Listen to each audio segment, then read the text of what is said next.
সুপ্রভাত বন্ধুরা, কেমন আছো? আমি শম্পা ব্লগসে নিয়ে চলে এলাম নতুন আর একটা ভিডিও। কেমন আছো বন্ধুরা? সবাই ভালো থেকো, আর আমরাও ভালো আছি। তো চলো বন্ধুরা, এখানে আজকে আমি একটা বিষয় নিয়ে আলোচনা করব। সেটা হলো, তোমাদের কি মনে হয়েছে কোনো দিন যে তোমরা কোনো জায়গায় কোনো মানুষ কারোর কাছ থেকে ঠকেছো? এটা নিশ্চয়ই মনে হয়েছে কি? এটা তোমাদের সবার জীবনে, আমাদের সবার জীবনে এটা হয়ে থাকে। আমাদের সবার জীবনে এটা হয়ে থাকে, এটাই বাস্তব। মানুষের সাথে বাস করতে গেলে এটা হয়ে থাকে। কিন্তু এটা কি কোনোদিন ভেবে দেখেছো কারা বেশি বেশি ঠকে? সব সময় ঠকে? কারা বেশি বেশি ঠকে, সব সময় ঠকতে থাকে? কারা জানো? যারা হলো সত্যি সত্যি অনেক রকমের হয়। একরকম হলো সত্যি সত্যি যদি কাউকে মন থেকে ভালোবেসে থাকে, সেটা যে কোনো সম্পর্ক হোক, একটা ছেলের সাথে একটা মেয়ের সম্পর্ক, প্রেমের সম্পর্ক, বন্ধুত্বের সম্পর্ক, তোমার আশপাশের সম্পর্ক, মানুষজনের কাছ থেকে সম্পর্ক, তো এতে ঠক। আর এই সম্পর্কে ঠকার কথা, এটা হলো কেন কিছু মানুষ একটু বেশি বেশি ঠকে। কেন ঠকে? তার কারণ হলো তারা একটু বেশি ভালো। মানে ঠিক কেমন জানো বন্ধুরা? হ্যাঁ, তাদের মনে কি প্যাঁচনি আছে, অন্য মানুষের থেকে একটু কম আছে। খুব সরল, মোটামুটি খুবই সরল, মনের কথা খুলে বলে, মনের মধ্যে সবসময় প্যাঁচ করে কথা বলে না। প্রথম আলাপেই খুব বন্ধু ভেবে ফেলে তাকে। সে যা করলো, যা করেছে এতদিন, সব কথা খুলে বলে। তার সে কী করতে চলেছে এগুলোও বলে। তাকে অন্ধের মতো, এক কথায় বলতে পারো অন্ধের মতো বিশ্বাস করে। তারা ঠকে।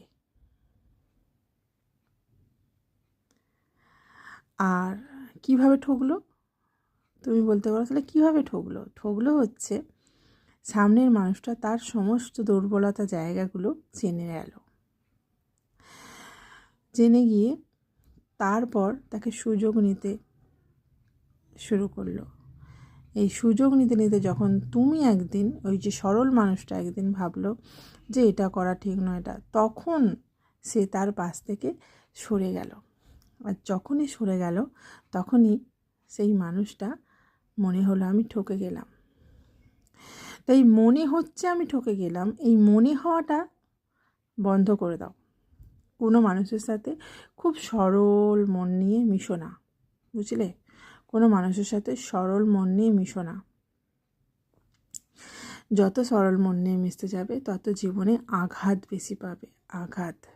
কিন্তু আমরা সব থেকে বেশি আঘাত কার কাছ থেকে পাই জানো তোমরা? বাবা মা তো নয়।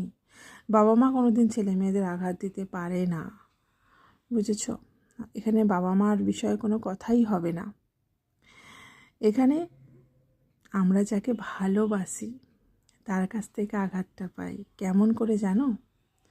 প্রথম তো তোমার সরলতার সুযোগ নেবে, তোমার সাথে ভালো করে কথা বলবে, তোমাকে অনেক সময় দেবে, হাজার ব্যস্ততার মাঝেও ফোন করবে, যে কোনো প্রকারে হোক কাছে আসবে, কথা বলবে, খোঁজ খবর করবে। কিন্তু যত দিন যাবে তোমার সরলতার সুযোগ নিতে চাইবে। যত দিন যাবে, যখন তুমি সেইখান থেকে বুঝতে পারছো যে না, এটা ঠিক না, তখন যখন তুমি সেটা ঠিক না বলবে, তখন সেই মানুষটা তোমার কাছ থেকে সরে যাবে। আমরা জীবনে বেশি আঘাত কার কাছ থেকে পাই? না, ভালোবাসার মানুষের কাছ থেকে পাই। তাই বন্ধুরা, মানুষকে একদম ওই সব বিশ্বাস নয়, বিশ্বাস তো করতে হবে। বিশ্বাস না করলে আমরা বাঁচতে পারবো না, এটা স্বাভাবিক কথা। কিন্তু খুব সরলভাবে কাউকে বিশ্বাস করো না, খুব সরলভাবে কারোর সাথে কথা বলো না। ওই বেশি সরলতা দেখাতে যাবে তো ভুগবে তোমরা। তোমরা কেন, আমরা সবাই।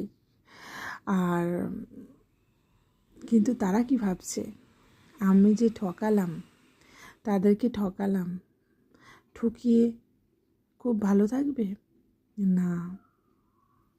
আমি এটা বলতেই চাইবো না যে ভগবান তোমাদের বিচার করবে, না। ভগবান তো বিচার করবেই, তার বিচার তো অনেক দেরিতে হয়, সঙ্গে সঙ্গে তো হয় না। আমার মনে হয় নিজে যখন ফিল করব যে আমি ওর সাথে ঠকিয়েছি, আমার এটা করা উচিত হয়নি, আমি তার সাথে আগে এরকম ব্যবহার করতাম, এখন আর করছি না, এই যে ফিলটা যখন করব, এই যে অনুভবটা যখন করব, তখন যেন মনে হয় নিজেকে খুব খারাপ মনে হবে, তখন যেন মনে হবে এটা করা উচিত হয়নি। এটুকু ভাবনা সে ভাববে, তারপর ছেড়ে দাও, ঈশ্বর আছেন, হিসাব তিনি করবেন। হ্যাঁ, এইটা কিন্তু খুব সত্য একটা কথা, সেটা হলো তুমি যেটা অন্য মানুষের সাথে করবে না, তোমার সাথে সেটা হবেই।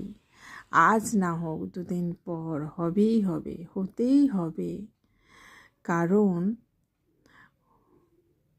তুমি যে বীজটা বুনবে না, তুমি যে তোমার ব্যবহারের বীজ বুনবে না, সেই বীজে তো গাছ হবেই না। এগুলো সব একটা বীজ বোনা, মাটিতে বীজ বোনার মতো। তুমি যে ব্যবহার করবে, সেই ব্যবহারের বীজ কিন্তু মাটি থেকে বড় হচ্ছে, বুঝেছ, গাছ হয়ে বড় হচ্ছে। তুমি সেটা ফেরত পাবেই, সেটা তুমি ফেরত পাবে। তাই আমার একটাই কথা, মানুষের সাথে মেশো, কথা বলো, কাউকে ব্যবহার করো না, বুঝেছো, নিজের স্বার্থের জন্য ব্যবহার করো না, যাতে সে ভাবে যে আমি ঠকে গেলাম, এটা যেন না তাকে ভাবতে হয়। তাই মেশো, ওঠা বসা করো, কারোর দুর্বলতার সুযোগ নিও না বন্ধুরা। এই দুর্বলতার সুযোগ নিতে গিয়ে হয়তো তুমি এক সময়ের জন্য খুব খুশি হবে যে হ্যাঁ, আমি ওর এই দুর্বলতার সুযোগ নিয়ে এইটা পেয়েছি। হ্যাঁ, এই খুশিটা ক্ষণিকের খুশি হয়, এই খুশিটা না একভাবের জন্য থাকে না, ক্ষণিকের খুশি। কী লাভ বলো এই ক্ষণিকের খুশি পেয়ে, কী লাভ বলতে পারবে ক্ষণিকের খুশি পেয়ে? তাই কোনো মানুষকে ঠকাতে যেও না। হ্যাঁ, মানুষের সাথে থাকতে গেলে অশান্তি ঝগড়াঝাটি হয়, তা বলে ঠকিও না। একসাথে মানুষজন থাকলে এসব হয়, ঠকিয়ে কিন্তু না। আর চেষ্টা করো জীবনে কাউকে যাতে না ঠকাতে হয়, যে যেমন তার সাথে তেমনভাবে ব্যবহার করো, এটাও ঠিক, কিন্তু ঠকিও না। যে ঝগড়া করে তার সাথে হয়তো চারটে কড়া কথা বলে দিলে, কিন্তু ঠকিয়ে নয় বন্ধুরা।